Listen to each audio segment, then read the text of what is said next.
Hey everyone, how are you? Welcome to week 7.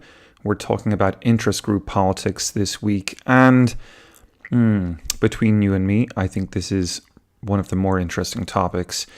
Why? Well, a lot of reasons. I think this is kind of really where the action is at right now in American politics, if you want to understand what's going on. And I would also say beyond that the picture is not good, friends. I think democracy is a great ideal. I think capitalism can have its virtues, but when the free market gets too much of a rein and empowers some people more than others by quite a margin, then I think even the most virtuous aspects of democracy can be counterfunctioned and turned against their original intentions. And I think if we follow closely with what's going on this week, we'll get an impression of just how that could be said to be happening today in America. My background is also as an international relations scholar, so I can tell you that this is not just an American phenomena. It's going on around the world. And that's a pretty tragic situation if you want to know the truth. But as I said, these institutions that we're talking about aren't intrinsically evil or anything like that. Interest group politics is, as I like to say, as American as apple pie. In a healthy democracy, you are going to have all kinds of different ways that different groups of people, different communities, different groups of interests, they're all going to want to be able to express their views and preferences to their elected representatives. We actually want that in a democracy, and it is part of the democratic ideal. If you've ever written a letter to a congressman or an elected representative, you've probably already been engaged in this kind of politics yourself. I suppose most of you watching this video will have met a congressman or signed a petition online or on Facebook or something like that. It's a common type of behavior in American politics and has been for a long time.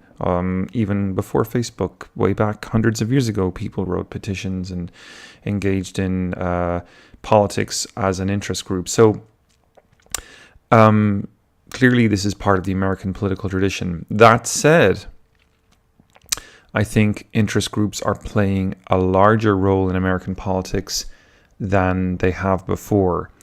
And I think also they're playing a much more powerful role in US politics today than they are in other Western democracies by and large. And the main reason why that is so is that the American political institutions do seem to be set up in such a way that this is encouraged.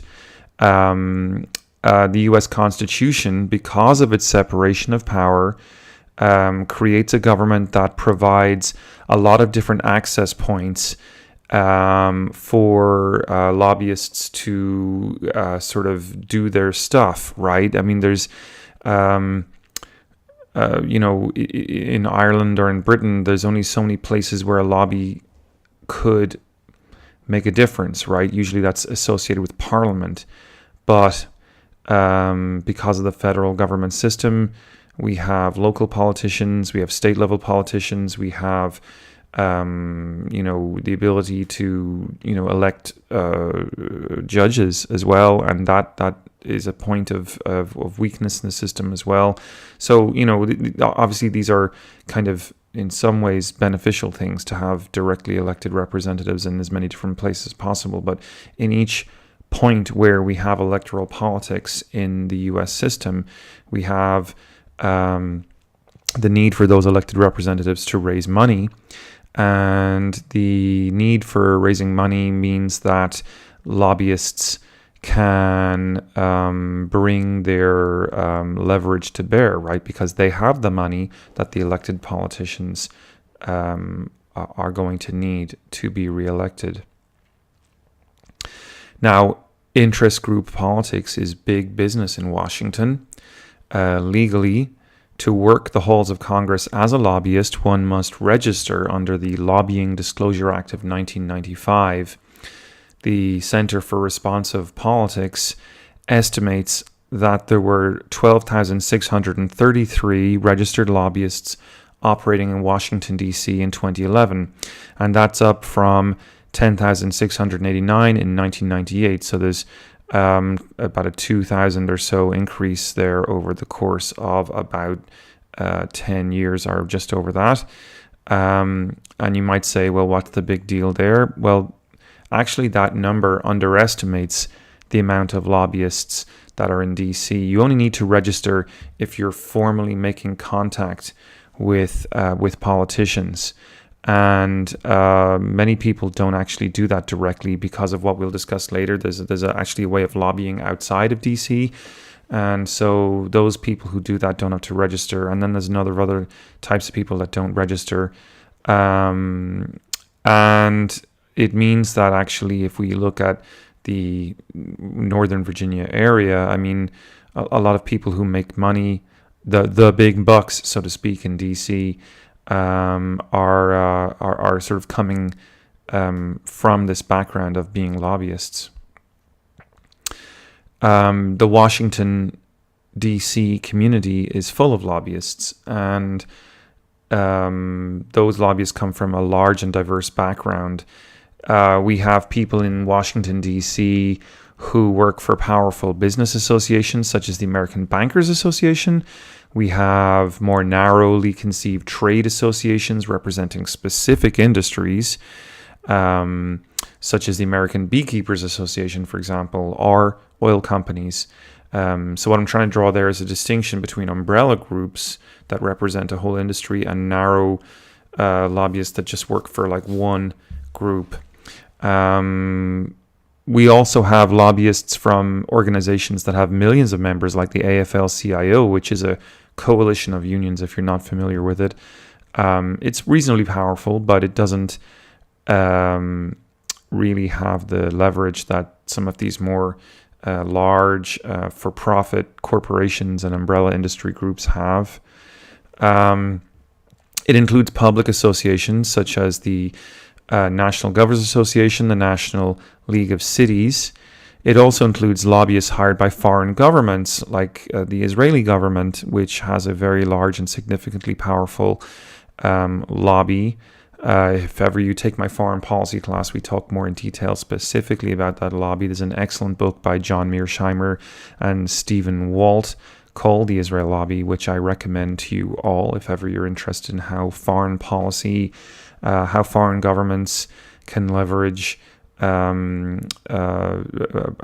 sentiments and feelings of loyalty in the U.S. Congress to change U.S. foreign policy and affect U.S. foreign policy making. And then we also have more sort of like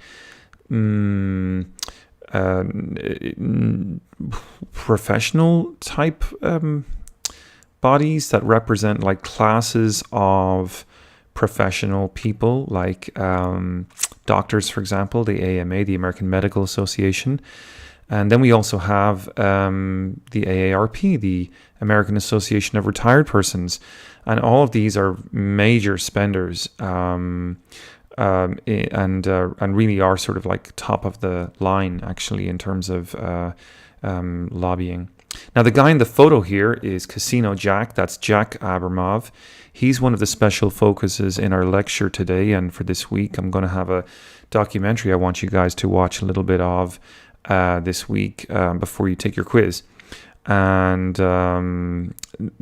Abramov was a lobbyist, a really well-known and well-paid lobbyist in D.C. He was a long-time Republican operative, going back to his college days when he was the leader of the National College Republicans Association.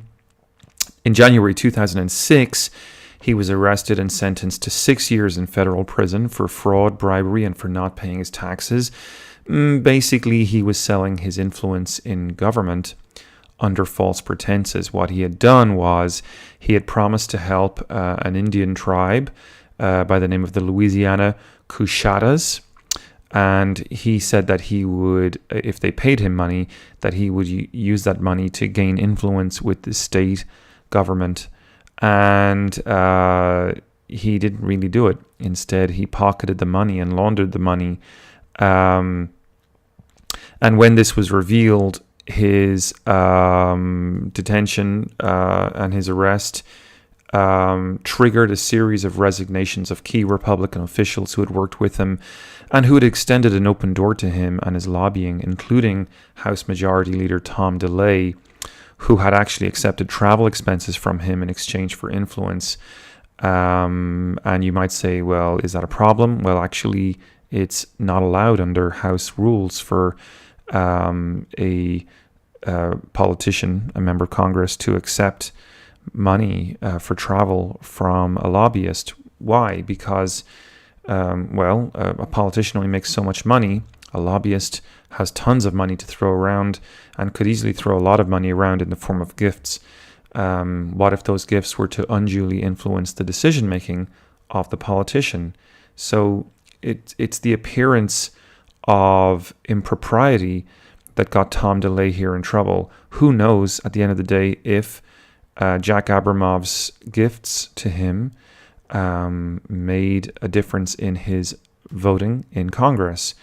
We don't know for sure, but we know that there is now the appearance of doubt where there wasn't any appearance of doubt prior to that.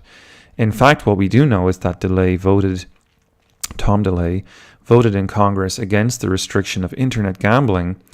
And actually, that was something that Abramov's clients at the time were hoping to get from Congress. So on that instance alone, there's definitely the appearance of an impropriety. And we would be right to raise questions, I think, about what happened there. But as per usual, this week, as with all our other weeks, we're using that elite Democrat versus popular Democratic perspective once again. And we want to use it this week to try to help us understand this particular facet of American government, which is the facet of lobbying. Elite theorists, as you know, tend to be those who are a little bit skeptical of the masses to make up their own minds, and they tend to think that it should be left to experts to figure out what needs to be done. When it comes to lobbying and interest groups, elite theorists have developed a theory called pluralism, and their basic argument is that there's millions of people in the country. Most are busy with jobs and trying to get on with their lives. The advantage of lobbying for these people is that they don't have to take time out of their day to get their hands dirty with this stuff. They can just pay into a collective association, and the association hires a lobbyist. And thankfully, we have professional specialist lobbyists, lobby artists, if you will, lobbyers, to help those organizations who need that expertise. So you might say, if you were an elite theorist, no problem, right? Popular Democrats disagree with that assertion. They worry that it creates specialization, that these lobbying professionals are very highly specialized. They have a lot of access because they know key players in Washington, D.C. and elsewhere who get things done. And also they know the laws, and they know how to frame and help frame legislation for the politicians. All of that, of course, serving as a barrier to entry for common people who don't have that expertise, okay? Because common people don't know politicians. They don't know the language politicians speak. They don't know how bills are framed, the legal language that's used. They don't have the money to hire lawyers to help them do that either. So what you have then is a kind of a type of capital that professional lobbyists can spend, not just money, but intellectual capital. And we know that the masses, the common people, don't have that. So two real criticisms kind of emerge out of this. On the one hand, we have the specialized knowledge of the lobbyist, who has inside the beltway knowledge, as we might put it, and meaning therefore that only those in the know can play. And Jack Abramov was a great example of an inside the beltway game player. He was a master at it. So that's our first criticism, that there's expertise that some people have and the others don't, right? The rest of us are not masters of this particular trade.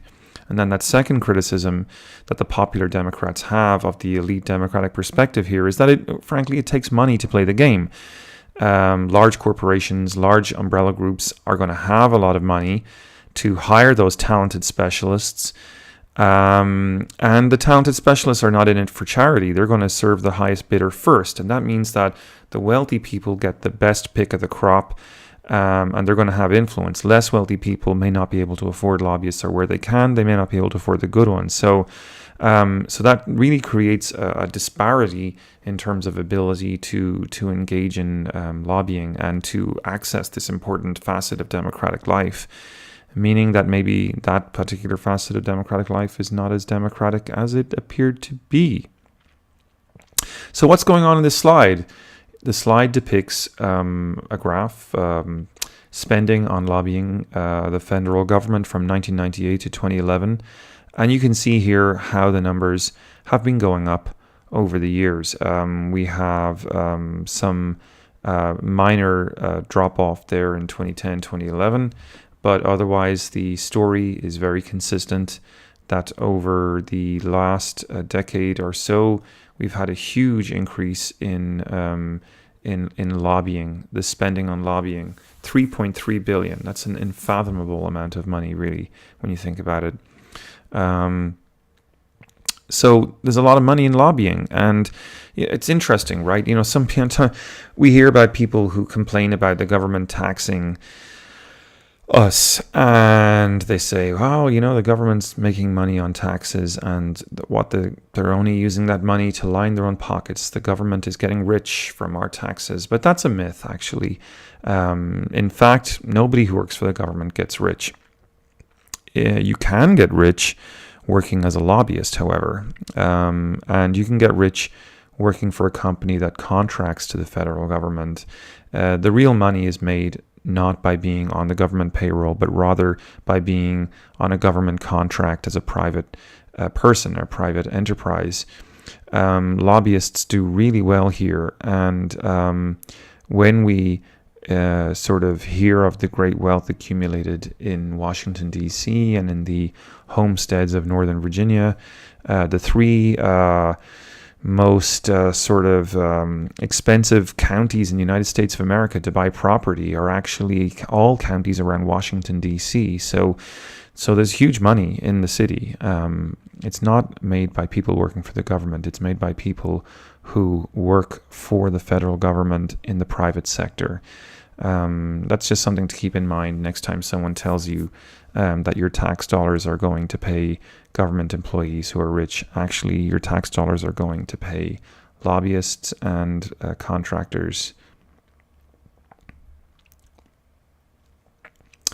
In this slide, you get a sense of who the major players are in DC. As you can see, a quick glance here will tell you that it's largely business associations and large corporations. You see military, armament manufacturers, and oil companies are on here. They want to influence politicians so that the government will spend money buying their products and legislating in their interests. So let's just have a look and see who we got here. We have number one, the U.S. Chamber of Commerce, which is a huge business representative group. That's the number one lobbyer in the country. Spending over $800 million a year, I think. And I think that's probably not an annual figure. That's a figure from over the course of 13 years or so, 1998 to 2011. So excuse me there. The American Medical Association is not by any means as big as the U.S. Chamber of Commerce, but it's the second biggest player with $265 million. General Electric, a single corporation, is third, spending $263 million on lobbying. We have the American Hospital Association. We have the Pharmaceutical Research and Manufacturers of America. a pharmaceutical manufacturing lobby group. So we see the medical industry coming in 3 places in the top 5. Very interesting. The American Association of Retired Persons, we'll talk about them in a minute. Why would retired persons have such a large lobby group? Why would they be, what are they, the 6th place here, the AARP? Blue Cross and Blue Shield, an insurance provider. National Association of Realtors, Northrop Grumman, making jet fighters and military hardware like General Electric. So that's 2 military contractors in the top 10. And an oil company, ExxonMobil. Now, these are very wealthy organizations, and some of them, in fact, are so wealthy that they can actually funnel money into doing fun things like not just directly lobbying the politicians in DC, but excuse me, but also creating the appearance of popular democratic momentum through the funding of what some people call fake grassroots activity outside the Beltway as well. That is to say, going out into the cities and countryside to find people and bring them to protests, bring them to meetings, get them to put up posters, set up, lobby groups are sort of pseudo-political groups that erect billboards. You can see this very, very clearly, for example, in the coal industry in West Virginia, which is very upset about the potential of global warming legislation to, constrain the availability of coal and the type of coal which can be on the marketplace. And so they have, all of a sudden you see these groups with these big billboards saying, Obama has a war on coal. I don't think it's true. I don't think Obama has a war against coal, but these are kind of preemptive outside the Beltway lobbying efforts, usually paid for by very large and well-endowed industries. But they have the appearance, because the industry doesn't put its name on it, it puts the name of a lobby group of some sort, of concerned citizens. And so we see this group of concerned citizens, whatever have you, expressing concern and trying to raise awareness of, actually it's fake, right? It's not really that the citizens are concerned.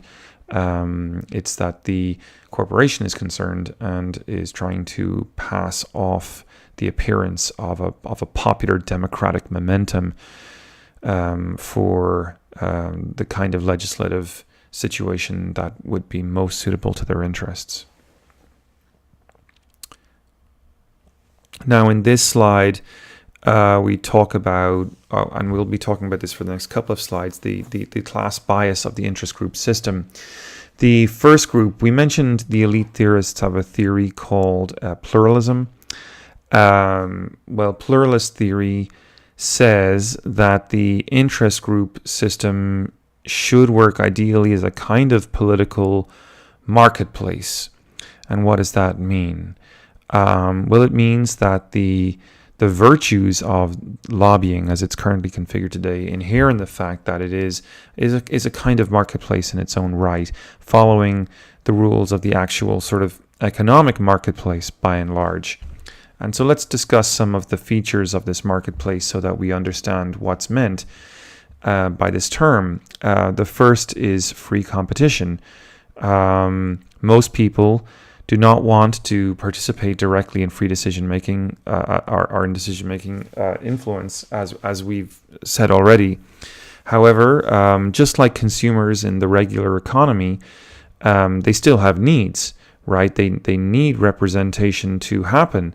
So they elect to pay political entrepreneurs who compete with each other for the support of these people, and in this competition, we find that all the major interests that need to be heard become heard, because the entrepreneurs, the lobbyists, will seek out niches where others are not already providing services. So, if I'm making something and you're making the same thing, one way that I can be sure to make money is by trying to get my product to a group of people that you haven't thought of marketing it to yet. So, we're both making pop songs, and I figure that there's a certain age group. You're selling yours just to young people. I'm selling mine to young people too, but I figure there's one, like maybe group, the early 70s crowd really loves this one particular type of pop music. So I'm going to really try to pitch it to them. And so that's the idea, that entrepreneurs, lobbyists are really businessmen. They're entrepreneurs, political entrepreneurs, and they will try to sell their services to whoever they can possibly sell them to. And so there's a kind of a democratic potential in that, according to the pluralist perspective. That means that because of the entrepreneurial, self-interested nature of the lobbyists, they're going to seek out as many people as they can possibly seek out to give them voice. And that means that actually there's something very democratic going on here. A second point is dispersed power. Now, I mean, sure, lobbying costs money, and so we recognize that it's not free, but money isn't the only source of power that's relevant here, argue the pluralists, because other resources are equally important, including motivation, leadership, organization skills, knowledge, and expertise.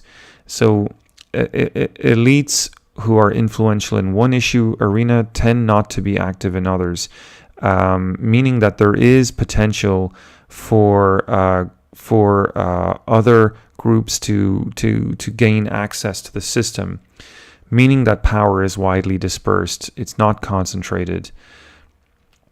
To give you an example of that, if I'm a coal mining industry and I'm sort of lobbying effectively for a sort of a favorable outcome in legislation for coal industry, that doesn't necessarily mean you can't enter into the arena on a global warming platform. No one's going to stop you there. There's no monopoly on the motivation and leadership and organization skills that it can take. Maybe you don't have money, you might have other types of things, including passion, that you can bring to the mix. So that's another point. Bargaining is another point again, and this is a point that the pluralists make, suggesting that success in the interest group system requires bargaining and compromise with other interests. The coal mining industry, to go back to our example, knows that it can't just go it alone. It needs to have legitimacy. It needs to be able to tap into legitimacy from other types of interest groups, including maybe like environmental groups, in order to be able to appear legitimate. And so this tendency of lobby groups to meet with each other outside of the actual engagement with the politician, his or herself, to sit down together, for the lobby groups to sit down together and maybe agree on frameworks of legislation that are compromised, means that the disputes between the different factions get resolved even before the politicians have been approached. And from the pluralist perspective, this is a good thing. It means that the competing or contending parties are basically getting their act together, overcoming their disagreements before the politicians have even been brought into the mix. So that means that we don't need to worry too much about moralistic or ideological priorities being sort of given the green light. That elite priorities are not just being given the green light and carte blanche. And so we can be pretty sure that there's a kind of a democratic stability and sort of wisdom that's emerging out of the situation. And then fourthly, balance. Mobilization on one side of an issue obviously is going to produce counter-mobilization. If I want one thing, people who don't want that are going to mobilize on the other side. So public policies are always going to reflect a kind of a balance of competing interests that represent the interests of all the major groups in our society. So in some ways then, pluralism is trying to describe the American situation today and saying there's nothing to worry about, this is great, we don't need to have any concerns about it, we just need to sort of sit back and enjoy the process in confidence that our political system is taking care of things on our behalf. Now, okay, you might say, great. And in fairness, lobbyists tend to stay within the rules of the system. There's not an awful lot of corruption. The Abramov scandal, actually, it can be a bit distracting if we focus on it in a certain way, because we can focus solely on his illegal activities. But as we'll see now, the response to this is from the Popular Democratic perspective. And what the Popular Democratic perspective says, looking at this sort of breakdown here, the free competition, dispersed power, bargaining and balance, is that actually, the problem with lobbying is not so much corruption as the fact that what we're really talking about here is a theory that ignores power, specifically the power of those with money and their ability to change and influence the system, to exert undue influence in the lobbying system, and to do this legally. Okay, so as your book argues, then, and I'm going to develop this point in a minute, the main problem is not that politicians are bought off, but that the interest group system is so heavily tilted towards wealthy elites that the interests of the common people can be barely heard. And so this means that occasionally, while we do have these corruption scandals like the Abramov scandal, in a sense, Abramov is interesting as a case study for the stuff that he did legally, much more than the stuff that he did illegally. So let's turn to that point now. From the Popular Democratic perspective, we can accept that the interest group system as it stands is good at certain types of things. Specifically, it's very good at helping corporations and large financial interests defend those interests. Corporate welfare, as it's sometimes called, the idea that the public purse will always be there to, for example, bail out the Wall Street banks who donated a lot of money to President Obama and President Bush alike for their election campaigns. In a sense, that's a depressing sort of outcome. But it's not just corporate interests that get represented here. There's also what your book calls post-material concerns. And what are these? Well, gay marriage, for example, whatever your views are on it, gay marriage is an identity-based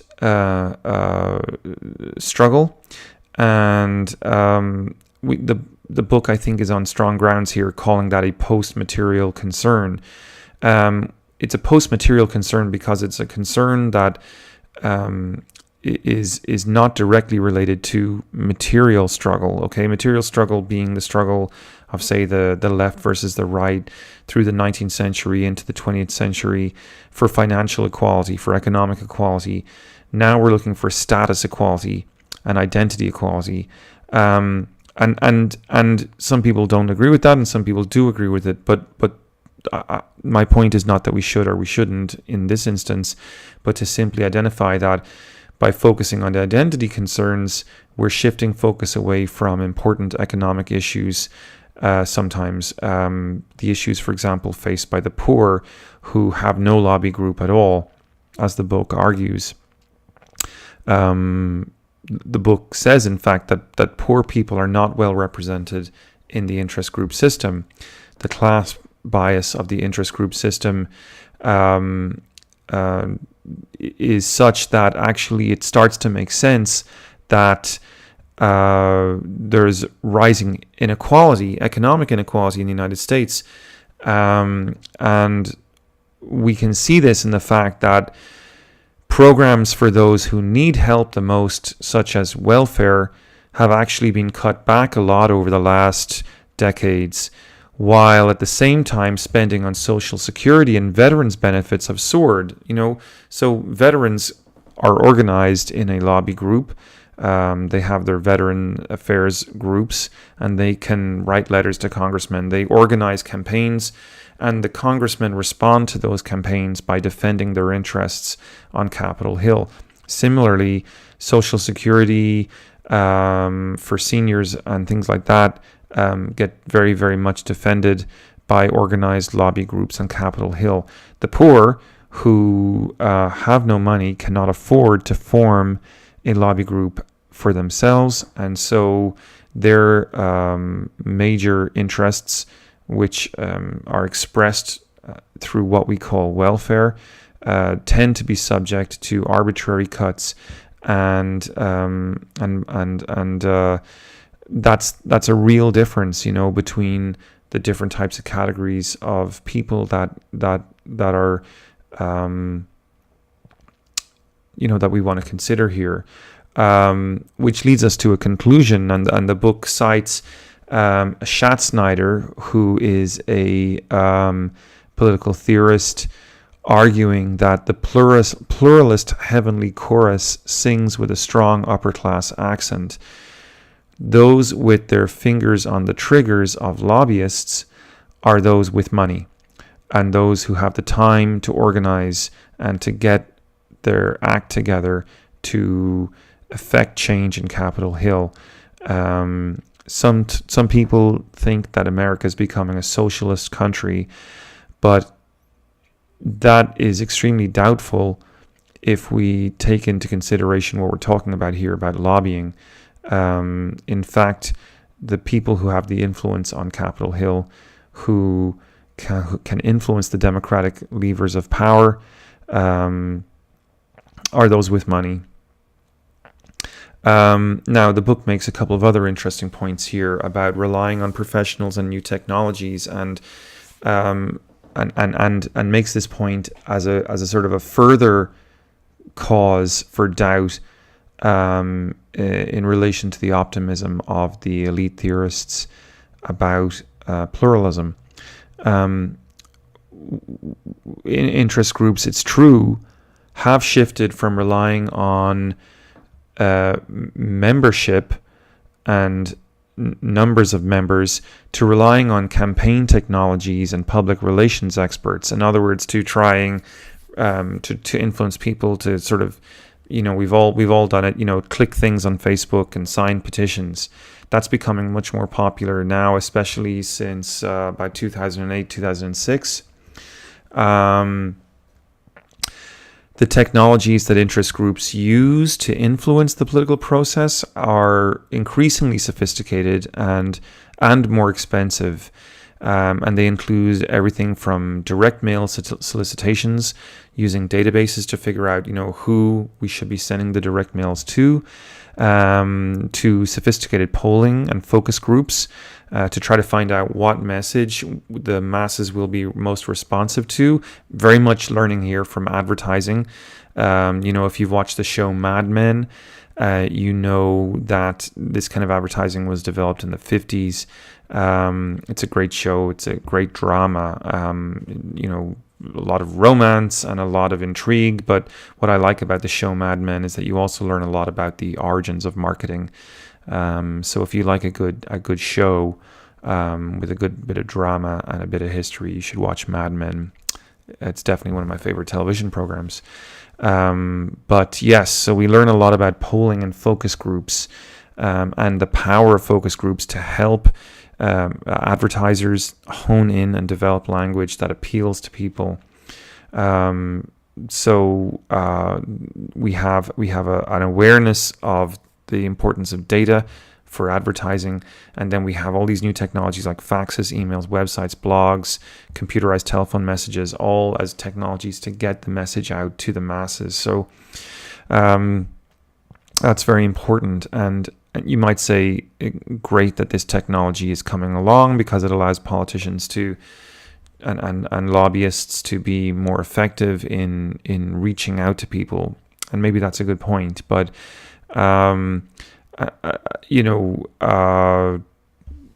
the reality is that not everyone has full access to the internet and to the power of the internet. So in this sense, while these technologies all sound great, and indeed anyone with a computer today can access the internet, and there's great websites out there that allow citizens to make informed and educated guesses.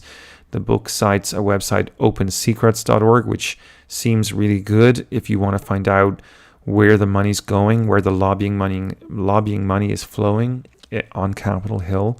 So that's great. But again, we have strong data to suggest that there is actually also a digital divide in the country. Poorer households generally may not have access to higher speed internet at home. Middle class people, wealthy households are much more likely to have access to high speed internet, and when they do, they're going to participate in these sort of political activities that we've just been describing, whereas people with less education and lower incomes tend not to participate politically online. So does the internet help level the playing field? In some ways, yes, and in some ways, no. Certainly for the poor, it doesn't. It's not a factor that seems to do much for them. A further factor that the Popular Democrats cite in response to the elite Democratic perspective here is the decline in national membership organizations. You may remember we've talked about him before, Alexis de Tocqueville. I think he's come up several times already this semester. Remember how he celebrated the tendency of Americans to participate in local forms of organization like chess clubs and church groups. And then later we had Robert Putnam. We had a discussion of Robert Putnam's book, which came along a lot later and said that Americans are still participating a lot in politics in the 50s at least, because we can tell because of the amount of bowling leagues that were long. But Putnam updates his hypothesis for the 80s and 90s and shows that bowling league membership has declined. And so what this means is that we have a decline in American civic participation. The number of Americans who belong to political organizations or participate in political activity seems to be mirrored by this collapse in bowling league activity for Putnam. And this is interesting because it means that these so-called profit-driven interest groups that are celebrated by the elite theorists, they're not really going to want to go after people who aren't participating. They're not going to go after these Americans that have kind of checked out of politics and become, political couch potatoes, so to speak. So the interest groups are going to pretty much overlook them and their interests. They're instead going to try to cater for the people who can write the hefty checks. So if we have a sort of a checking out of American politics, it's no surprise then that the interests that are going to get represented are the interests of those classes of people that have not checked out yet, i.e. the upper middle classes and the wealthy, who are only too happy to have legislation that suits their interests being introduced.